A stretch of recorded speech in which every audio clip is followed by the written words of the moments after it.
Un désir ardent de trouver la paix avec Dieu amena un certain Martin Luther à se consacrer à une vie monastique. On lui confia les corvées les plus humbles, et on l'envoya mendier de maison en maison. Il endura patiemment ces humiliations, les croyant nécessaires à cause de ses péchés. Il menait une vie extrêmement austère, s'efforçant par des jeûnes, des veilles et des flagellations de surmonter ses défauts naturels.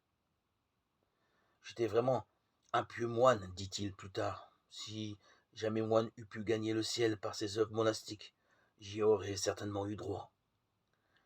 Si ceci avait continué encore longtemps, ces mortifications m'auraient conduit à la mort. Mais malgré tous ses efforts, son âme accablée ne trouva aucun soulagement. Il se trouva finalement au bord du désespoir.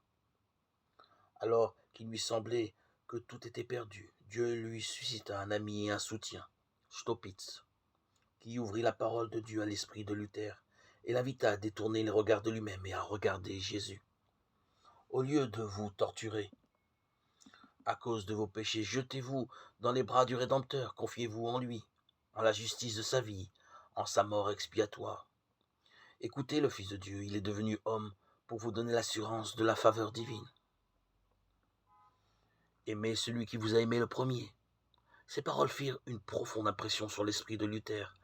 La paix envahit son âme angoissée. Plus tard, la voix de Luther se fit entendre depuis la chaire en avertissement solennel. Il montra aux gens du peuple la nature odieuse du péché et leur enseigna qu'il est impossible à l'homme, par ses propres œuvres, d'en atténuer la culpabilité ou d'échapper au châtiment. Rien d'autre que la repentance devant Dieu et la foi en Christ ne peut sauver le pécheur. La grâce du Christ ne peut être achetée à prix d'argent, car c'est un don gratuit. Il conseilla aux gens du peuple non d'acheter des indulgences, mais de regarder avec foi vers le Rédempteur crucifié. Il leur raconta sa douloureuse expérience et assura à ses auditeurs que c'est en regardant vers le Christ qu'il avait trouvé la paix et la joie.